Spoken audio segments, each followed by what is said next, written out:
नमस्कार, स्वागत है आपका हमारे चैनल पर। मैं हूं आपके साथ शिप्रा सैनी। भ्रष्टाचार के मामले में मनीष सिसोदिया और तमाम विपक्षी पार्टियों के नेताओं पर सीबीआई और ईडी का शिकंजा कसता जा रहा है और इससे आम आदमी पार्टी के राज्यसभा सांसद संजय सिंह बेहद ज्यादा तिलमिलाए हुए हैं। अब उन्होंने एक बार फिर अडानी को लेकर प्रधानमंत्री नरेंद्र मोदी पर हमला बोला है। संजय सिंह ने कहा है कि प्रधानमंत्री नरेंद्र मोदी 3 घंटे सोते हैं, बाकी विपक्ष को कुचलने की योजना बनाते हैं। ये बड़ा हमला संजय सिंह की ओर से बोला गया है। इतना ही नहीं, उन्होंने अडानी को लेकर जो प्रधानमंत्री नरेंद्र मोदी को टारगेट किया है, एक बार फिर कहा है कि लाखों करोड़ के अडानी घोटाले पर खामोशी और विपक्ष पर छापेमारी, यही है मोदी का इंसाफ। यह भी संजय सिंह की ओर से ट्वीट किया गया है। दरअसल जब से शराब घोटाले में दिल्ली के डिप्टी सीएम मनीष सिसोदिया की गिरफ्तारी हुई है, लगातार राजनीतिक बवाल जो है देखने को मिल रहा है।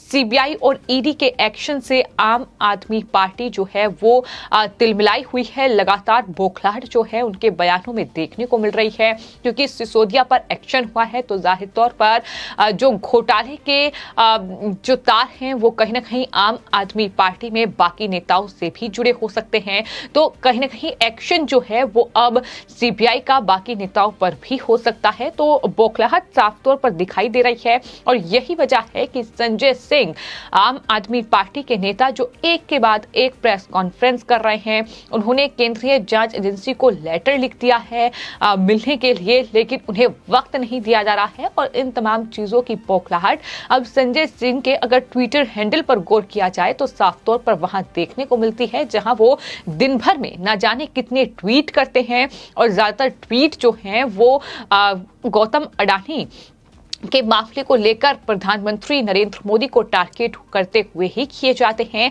एक बार फिर संजय सिंह ने ट्वीट किया है जिसमें लिखा है कि मोदी जी सिर्फ 3 घंटे सोते हैं, बाकी समय में वो विपक्ष को कुचलने की योजना बनाते हैं। लाखों करोड़ के अडानी घोटाले पर खामोशी और विपक्ष पर हर दिन छापेमारी, यही है मोदी का इंसाफ। ये संजय सिंह की ओर से ट्वीट किया गया है, जिस पर अब लगातार जो ट्विटर यूजर हैं वो कॉमेंट कर रहे हैं। दीपक अग्रवाल नाम के ट्विटर यूजर ने लिखा है कि अन्ना आंदोलन में आप सब क्या करते थे? भ्रष्टाचार के खिलाफ लड़ते थे, अब सब आपस में मिलकर कुर्सी के लिए भ्रष्टाचार कर रहे हो। तमाम अलग अलग ट्विटर यूजर तमाम अलग अलग कमेंट कर रहे हैं। एक ने ये लिखा है कि क्यों आप सरकार को घेरने की, उसे बदनाम करने में दिन रात नहीं जुटे रहते? आपके सारे आरोप सतही और बेबुनियाद हैं। यानी प्रधानमंत्री नरेंद्र मोदी, क्या यही काम उन्हें रह गया है कि वो विपक्ष को कुचलने की योजना बनाए? क्या बाकी देश के लिए उन्हें कोई काम नहीं है? इस तरीके के तमाम कमेंट भी जो ट्विटर यूजर हैं वो संजय सिंह के इस ट्वीट पर कर रहे हैं। लोग ये भी कह रहे हैं कि दरअसल प्रधानमंत्री नरेंद्र मोदी को कोसने से कुछ भी नहीं होगा और बेहतर है कि आम आदमी पार्टी केजरीवाल अपने कारनामे बताएं, अपने काम बताएं कि आखिर क्या कुछ भ्रष्टाचार उन्होंने किया है, क्योंकि झूठ से राजनीति नहीं चल पाएगी।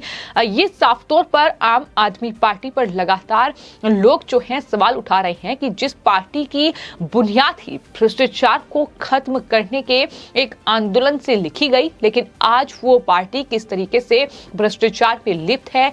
एक के बाद एक उनके नेता जो हैं वो जेल जा रहे हैं, फिर चाहे बात सत्येंद्र जैन की जाए, फिर चाहे बात दिल्ली के डिप्टी सीएम मनीष सिसोदिया की जाए। और संजय सिंह सिर्फ प्रधानमंत्री नरेंद्र मोदी पर ही निशाना नहीं साध रहे हैं, बल्कि उन्होंने अडानी पर भी कई गंभीर आरोप लगाए हैं।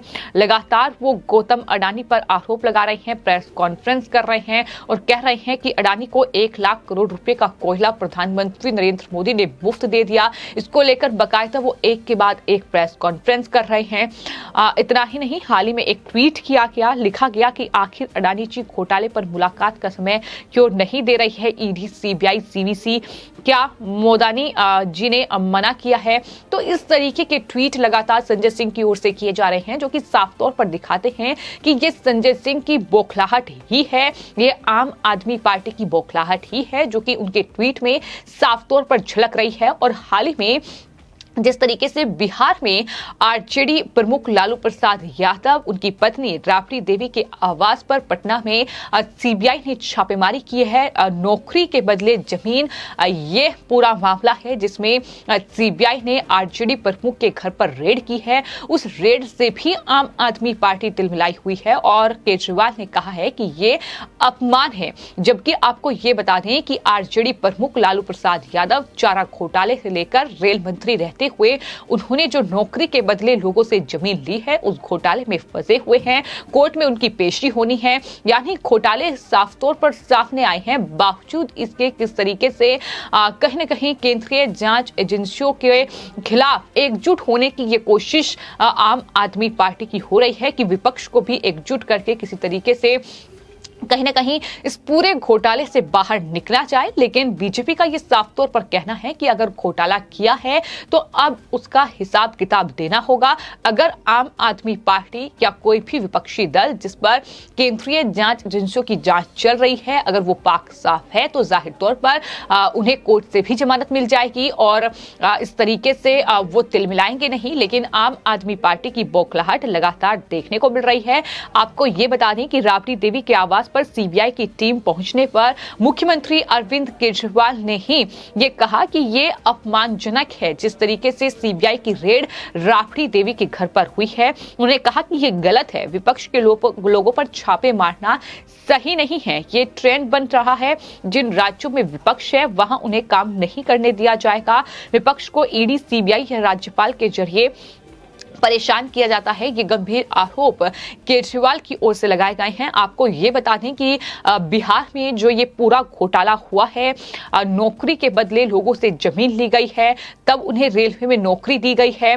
तो इस पूरे मामले में कई शिकायत जो है वो सीबीआई को मिली थी, जिसके बाद सीबीआई ने इस पूरे मामले में एक्शन लिया है और राबड़ी देवी के आवास पर रेड की है। जिसके बाद राबड़ी देवी, जो कि बिहार की पूर्व मुख्यमंत्री रही हैं, उनसे घंटों की पूछताछ हुई है और इस पूरे मामले में मुश्किलें आरजेडी के लिए भी बढ़ती दिखाई दे रही हैं। लेकिन वहीं राजधानी दिल्ली में, जो कि पहले से ही आम आदमी पार्टी के जो नेता हैं, फिर चाहे वो मनीष सिसोदिया हो, सत्येंद्र जैन हो, वो केंद्रीय जांच एजेंसियों की रडार पर हैं। तिहाड़ जेल में उनके 2 बड़े नेता बंद हैं। आने वाले वक्त में चुनाव होने हैं और इस तरीके से अरविंद केजरीवाल, उनकी पार्टी के लिए मुश्किलें बढ़ रही हैं। और शायद यही वजह है कि इस तरीके का एक के बाद एक जो ट्वीट है वो संजय सिंह की ओर से देखने को मिल रहा है। और संजय सिंह ने एक और रिट्वीट किया है जिसमें उन्होंने ये लिखा है कि दरअसल होली पर मन जो है वो बहुत उदास है, क्योंकि सत्येंद्र और मनीष दरअसल जेल में बंद हैं। उनके बारे में सोचकर मैं विचलित हूं। उनके परिवार से बात करने की हिम्मत नहीं जुटा पाता। कौन अपना जीवन दांव पर लगाएगा, कभी देश के लिए निराश हूं। इस तरीके का रिट्वीट उनकी तरफ से किया गया है। तो कुल मिलाकर एक तरफ सहानुभूति बटोरने की भी कोशिश की जा रही है, तो वहीं दूसरी तरफ अडानी मुद्दे को लेकर प्रधानमंत्री नरेंद्र मोदी को किस तरीके से घेरा जाए, अडानी को लेकर वो लगातार ईडी को लेटर लिख रहे हैं। ईडी जवाब नहीं दे रही है और उन तमाम चीजों की जो तिलमिलाहट है वो ट्वीट में साफ तौर पर झलकती नजर आ रही है। फिलहाल आपकी इस पूरे मामले पर क्या राय है, हमें कमेंट बॉक्स में जरूर लिखें और चैनल को सब्सक्राइब करें। धन्यवाद।